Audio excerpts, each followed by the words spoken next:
Shalom, Bapak Ibu warga Jemaat PGA yang terkasih, juga seluruh warga yang saat ini sedang mengikuti ibadah online PGA.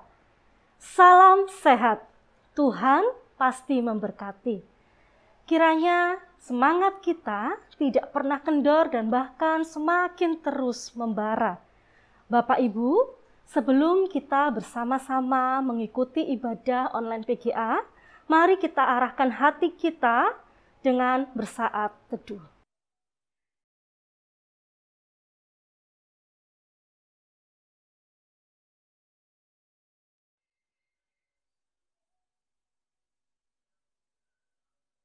Bapak Ibu, mari kami undang untuk bangkit berdiri.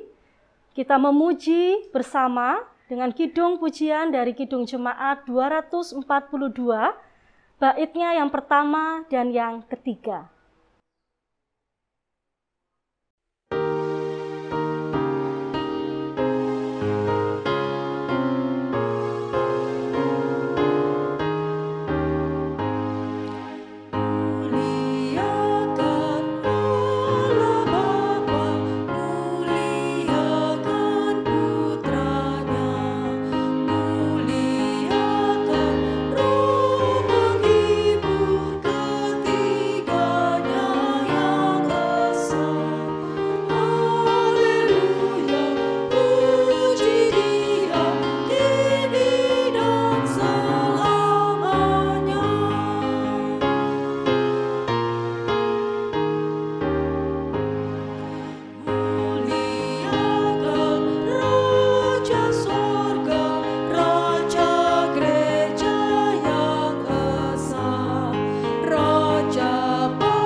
Selamat pagi Bapak Ibu Saudara-saudara jemaat yang dikasihi Tuhan.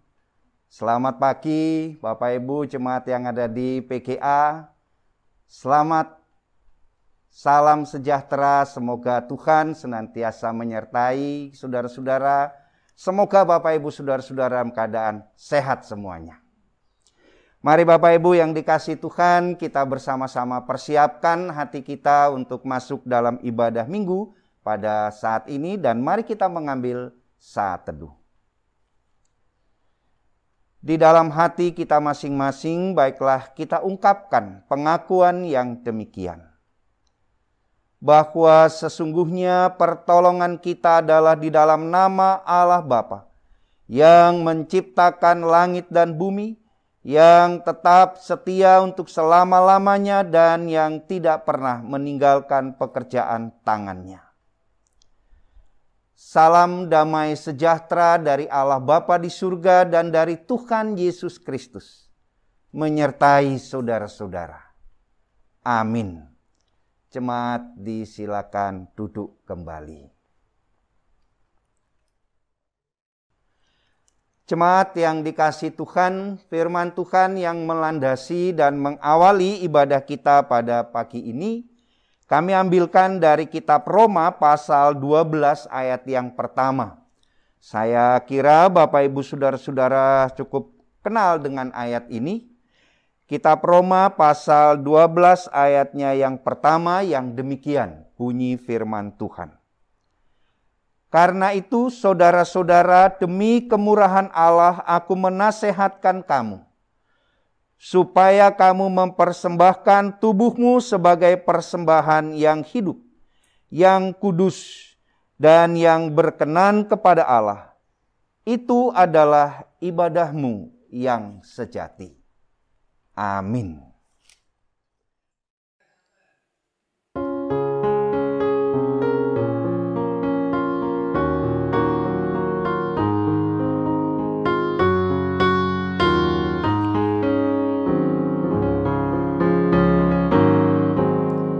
Saat ini ku angkat tembang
Bapak, Ibu, Saudara-saudara, jemaat yang dikasihi Tuhan, pada minggu pagi ini, mari kita bersama-sama merendahkan diri kita di hadapan Tuhan Allah Bapa kita. Mari kita mengakui kesalahan dan dosa-dosa kita, dan kita mohon pengampunan atas dosa kita.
Kepadamu ya Allah Bapa kami yang ada di surga, kami mengucap syukur. Karena kasih-Mu yang senantiasa melimpah dalam kehidupan kami. Engkau sungguh Allah yang baik, yang mengasihi kami, dan yang kami alami kasih-Mu setiap hari. Terpujilah nama-Mu Tuhan. Tetapi kami menyadari bahwa kami adalah umat-Mu yang penuh dengan dosa dan kesalahan. Dalam hidup keseharian kami, telah banyak kesalahan dan dosa yang kami perbuat.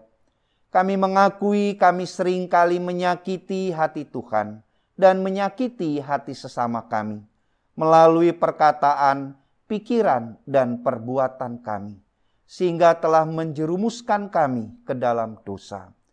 Kami gagal Tuhan memberlakukan kasih-Mu.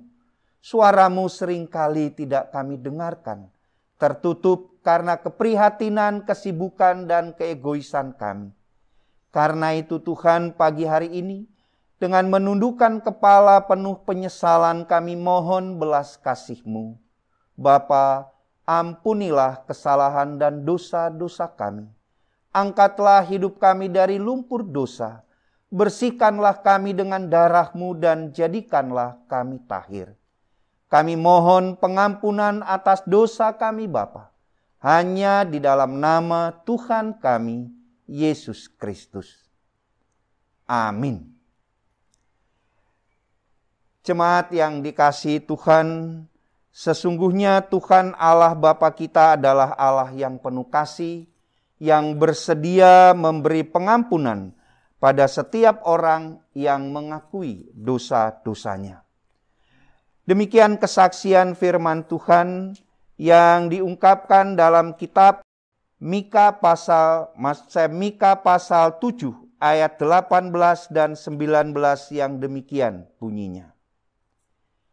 Siapakah Allah seperti engkau yang mengampuni dosa dan yang memaafkan pelanggaran dari sisa-sisa miliknya sendiri, yang tidak bertahan dalam murkanya untuk seterusnya, melainkan berkenan kepada kasih setia. Biarlah ia kembali menyayangi kita, menghapuskan kesalahan-kesalahan kita, dan melemparkan segala dosa kita ke dalam tubir-tubir laut. Amin. Dengan firman ini, saudara-saudara, kami sampaikan, Tuhan mengampuni dosa-dosa kita.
Jemaat yang dikasihi Tuhan, mari kita membaca Alkitab kita pada pagi hari ini yang akan diambil dari Yohanes 2 ayat 13 sampai dengan 25.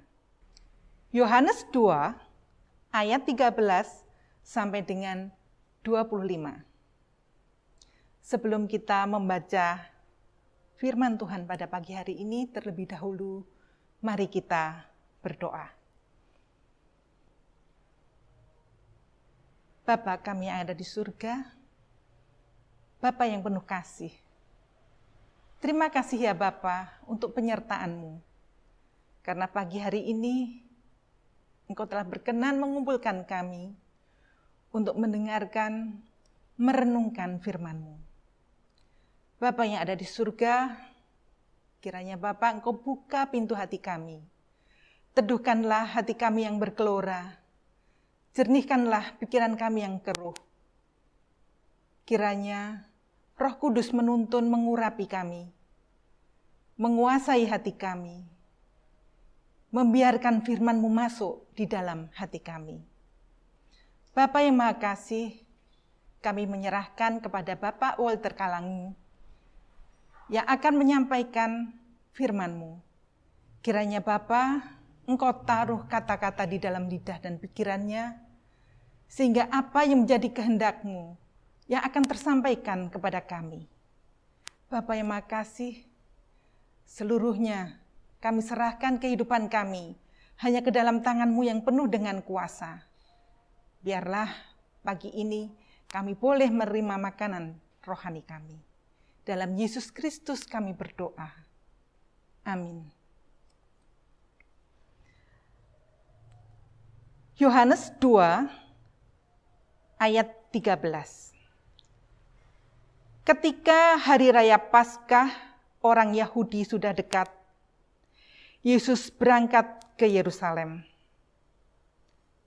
Dalam bait suci didapatinya pedagang-pedagang lembu, kambing domba, dan merpati, dan penukar-penukar uang duduk di situ. Ia membuat cambuk dari tali, lalu mengusir mereka semua dari bait Allah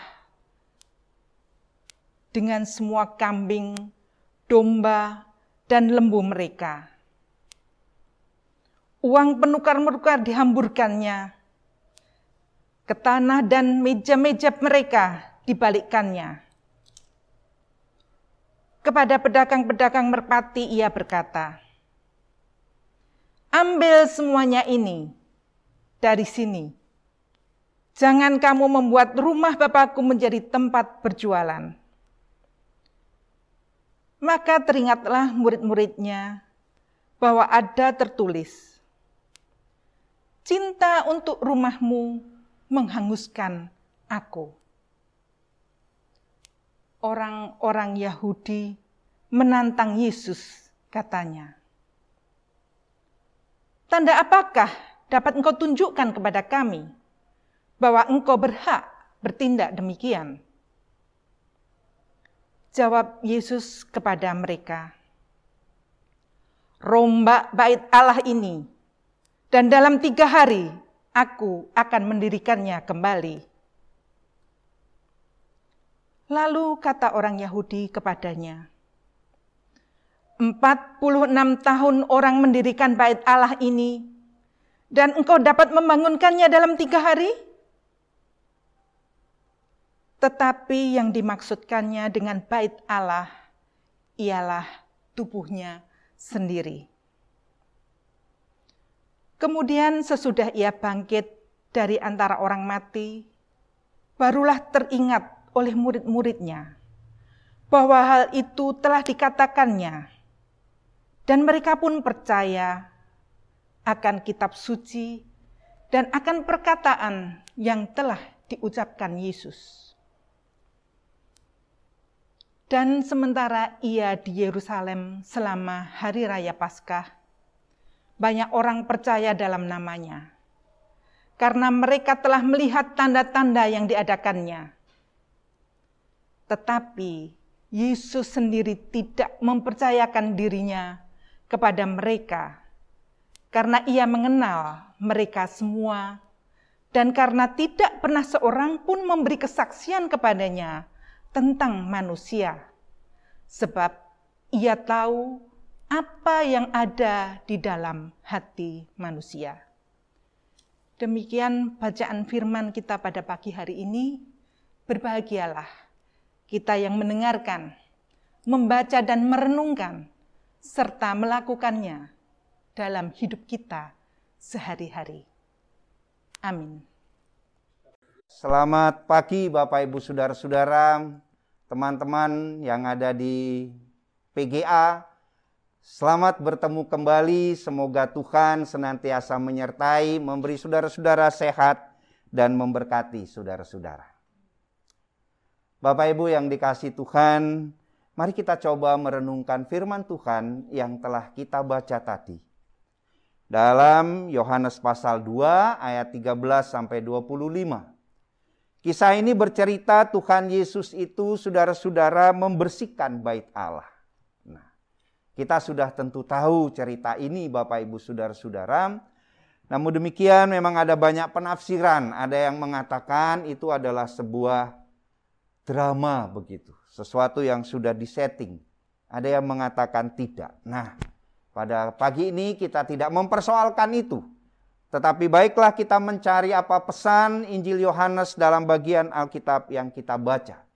Di mana Tuhan Yesus kelihatannya waktu itu marah di bait Allah, menjungkir balikan semua yang dijual, burung-burung dilepas, penukar uang dibalikkan mejanya, dan seterusnya. Untuk apa toh semua itu Tuhan lakukan?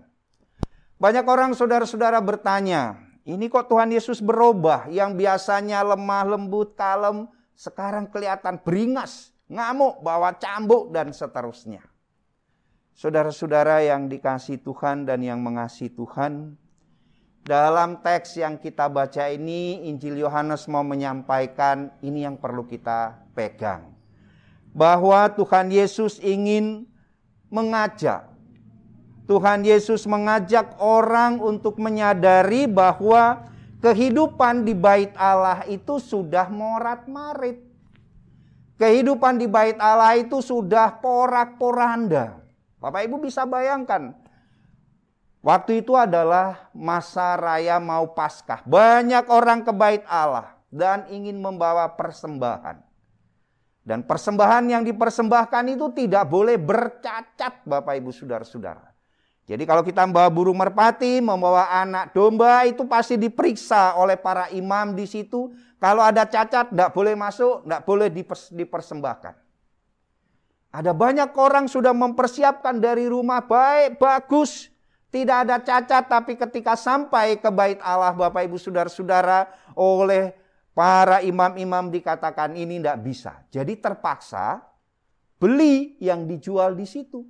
Yang dianggap ini dombanya mulus, bagus, tidak bercacat, dengan harga yang mahal.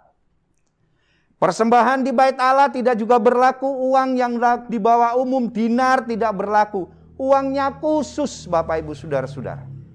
Karena itu harus ditukar dulu dengan nilai yang sangat tinggi. Ada banyak yang mengambil keuntungan di situ. Nah, saudara-saudara, inilah yang terjadi sehingga Tuhan Yesus ingin mengajak saudara-saudara yang mendengar orang-orang masa itu, ingin mengajak, bukan di situ jual-jual itu yang diperhatikan. Tuhan Yesus ingin mengajak untuk mencari bait Allah yang sejati. Dan itu adalah Yesus Kristus. Bait Allah yang sejati itu adalah bait Allah yang membuat orang merasa plong, tidak lagi terbebani iki piye, persembahanku iki cocok atau tidak. Orang bisa merasa lega di situ. Bait Allah di mana orang bisa merasakan kehidupan. Bait Allah di mana orang bisa merasakan kehadiran Tuhan yang memberi kehidupan. Dan bait Allah itu adalah Yesus Kristus. Oleh sebab itu Bapak Ibu saudara-saudara, ketika orang mengatakan apa tandanya engkau itulah yang diutus Allah, Tuhan Yesus mengatakan, robohkan bait Allah ini dan akan kubangun dalam 3 hari. Dan itu menunjukkan Yesus Kristus itulah bait Allah yang sesungguhnya. Yesus Kristus itulah Allah yang hadir menjadi manusia. Dalam diri Yesus Kristus itulah orang akan menemukan Allah yang Maha Kuasa. Karena itu Bapak Ibu yang dikasihi Tuhan, firman Tuhan ini mengajak kita, ibadah yang sejati itu. Firman ini mengajak kita, ibadah yang sejati itu adalah dalam diri Yesus Kristus. Yesus Kristus itulah yang menjadi pusat perhatian. Itu yang pertama. Yang kedua, saudara-saudara, kalau kita perhatikan, kisah Yesus membersihkan bait Allah ini dalam kitab Injil Yohanes ditempatkan di awal Injilnya, pasal yang kedua. Tapi kalau kita lihat Injil-Injil yang lain, Injil sinopsis, itu ditempatkan di terakhir. Nah, pertanyaannya mengapa Yohanes menempatkan di awal tulisannya?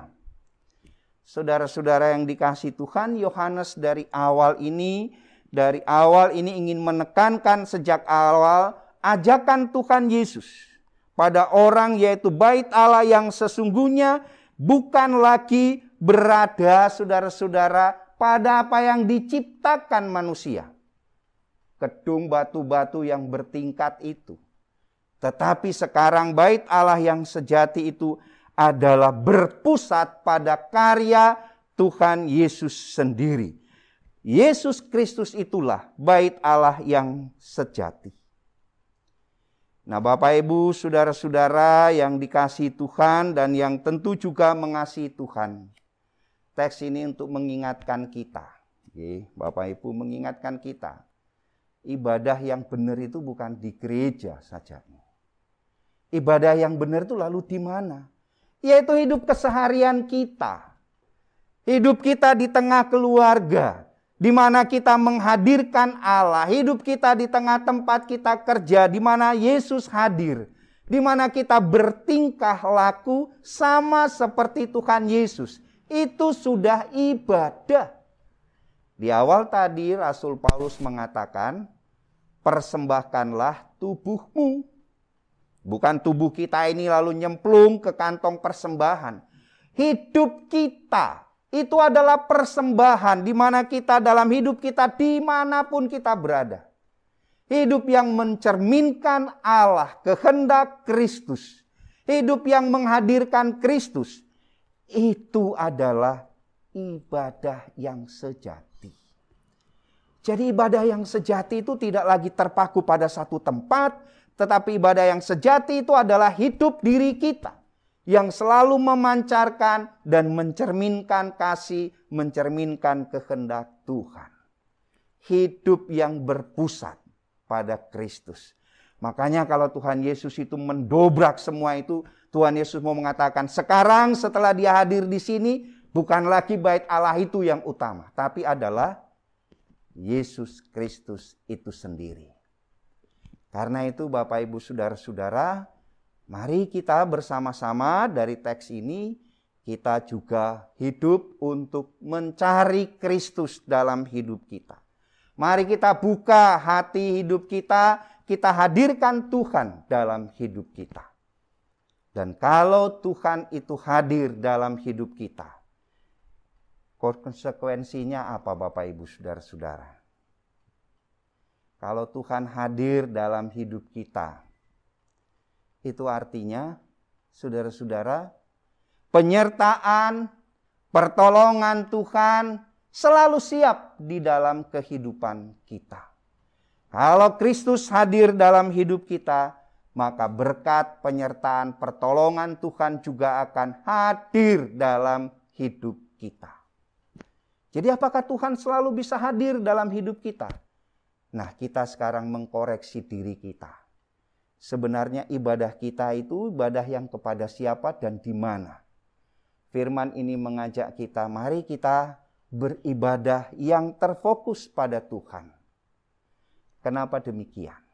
Bapak Ibu yang dikasihi Tuhan, ada banyak orang Israel, orang Farisi, ahli-ahli Taurat, di bait Allah mereka kelihatannya khusyuk, bagus. Ya. Tetapi di luar itu mereka menindas orang lain. Yesaya pernah menjelaskan itu. Di luar itu mereka menindas. Kenapa demikian? Karena bagi mereka bait Allah itu hanya sebagai tanda saja. Bukan yang sesungguhnya kehadiran Tuhan.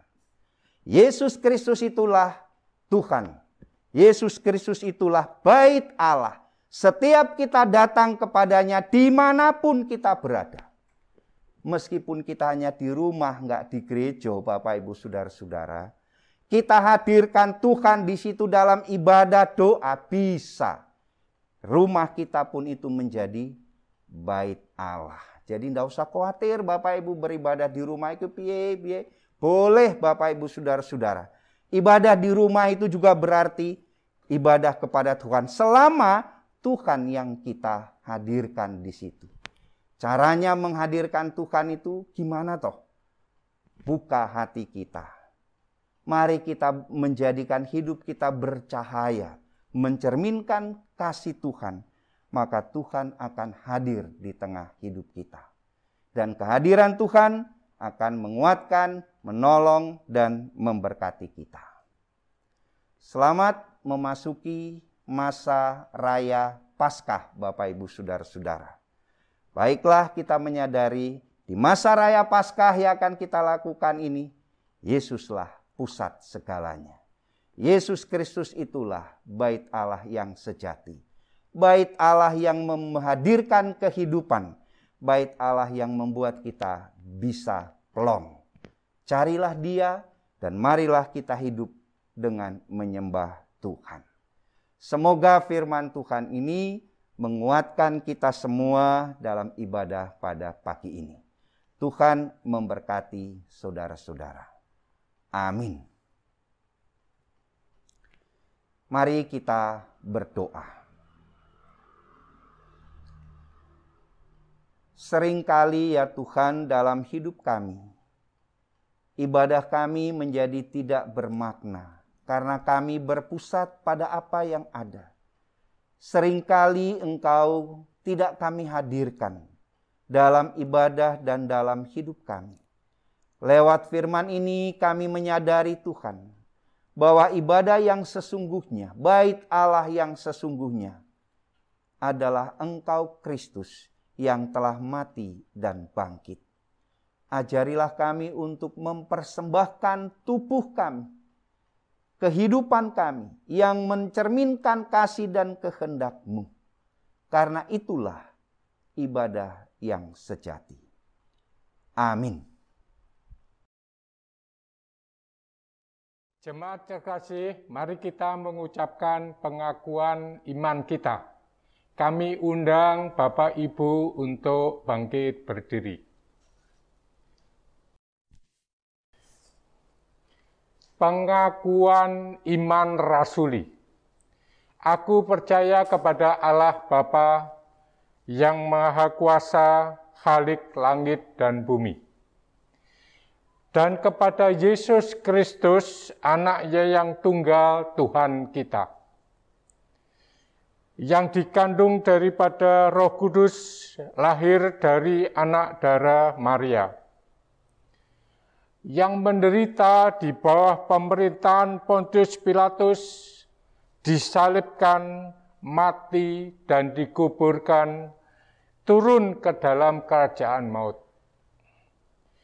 Pada hari yang ketiga, bangkit dari antara orang mati, naik ke surga, duduk di sebelah kanan Allah Bapa yang Maha Kuasa, dan akan datang dari sana untuk menghakimi orang yang hidup dan yang mati.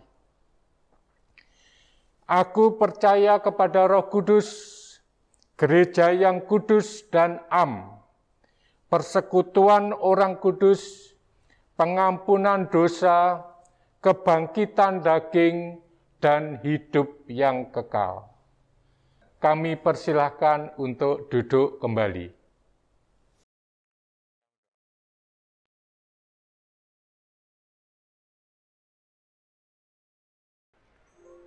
Jemaat yang terkasih, kasih dan penyertaan Tuhan bagi kita sungguh sangat luar biasa.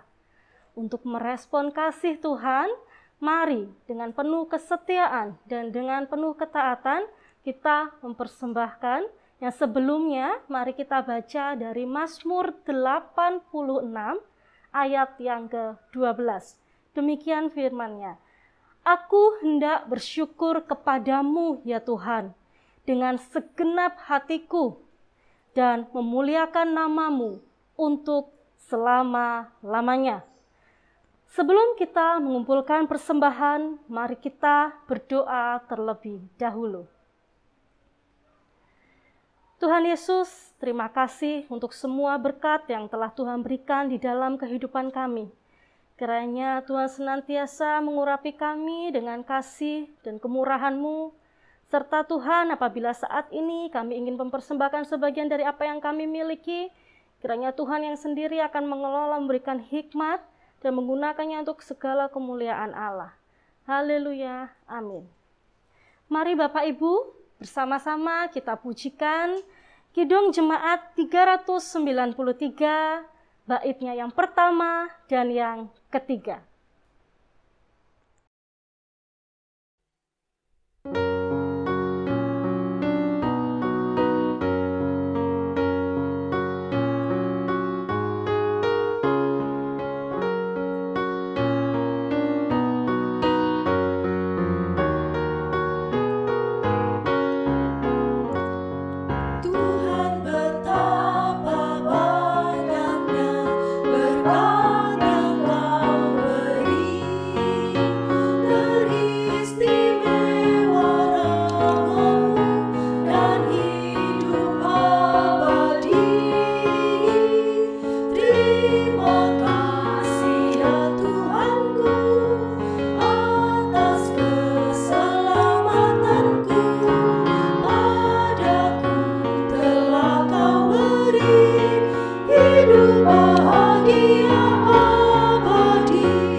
Saudara jemaat yang dikasihi Tuhan, mari kita bersama-sama menaikkan doa syafaat kita.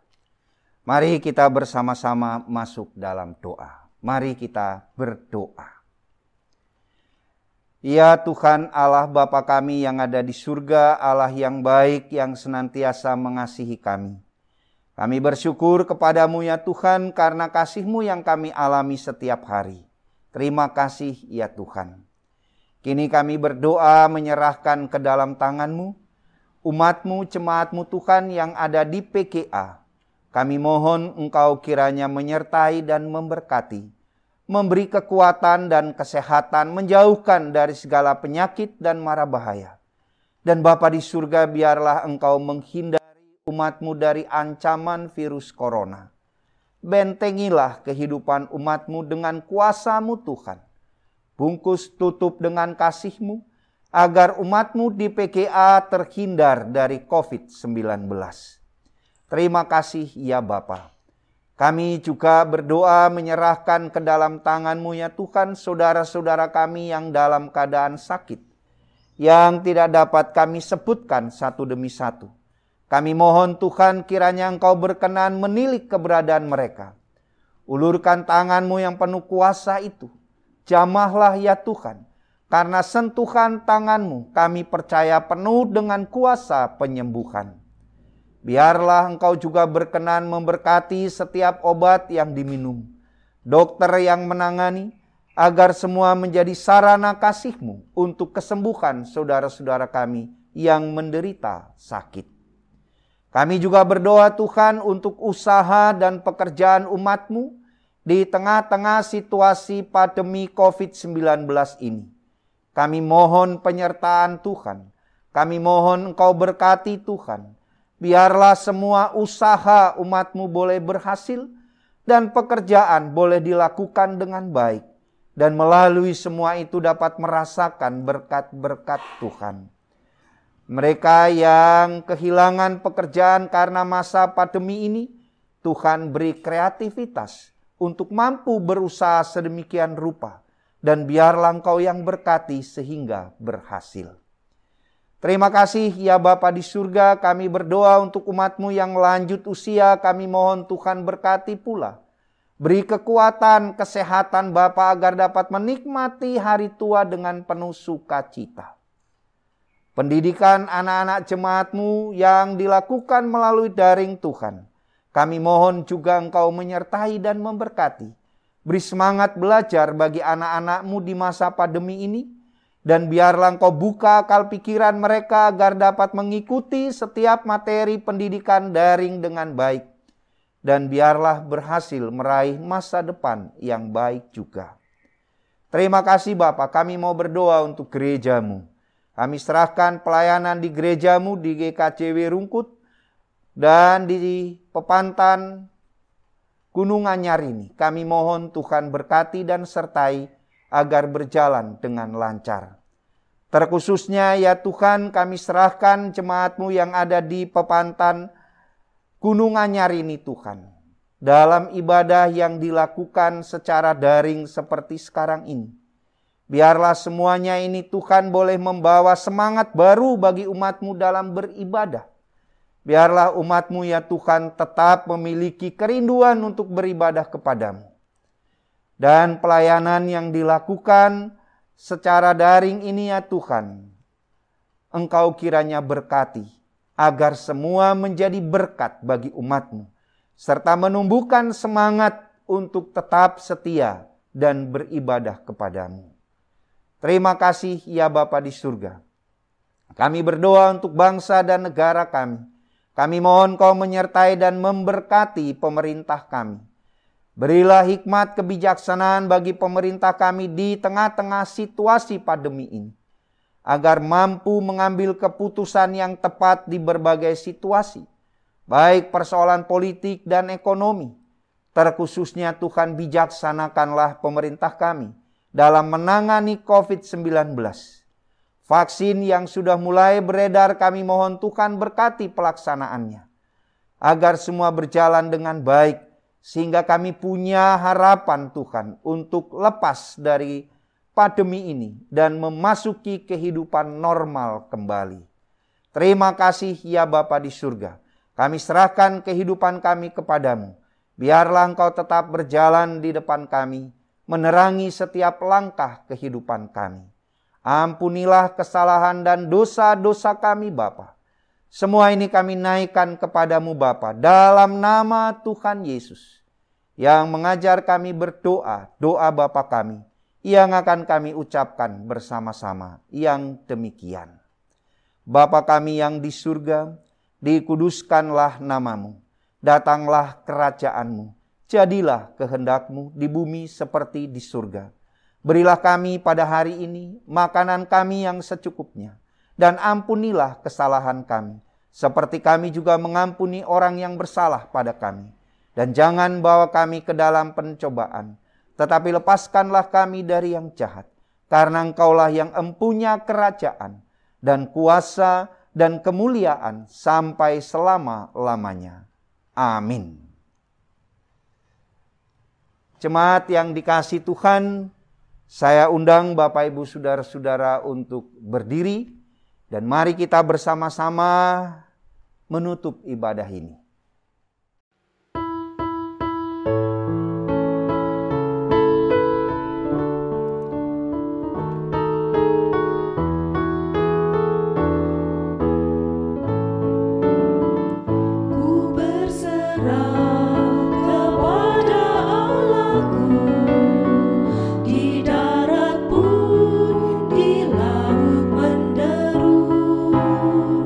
Tiap detik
Jemaat yang dikasihi Tuhan, arahkanlah hatimu kepada Tuhan dan terimalah berkat Tuhan.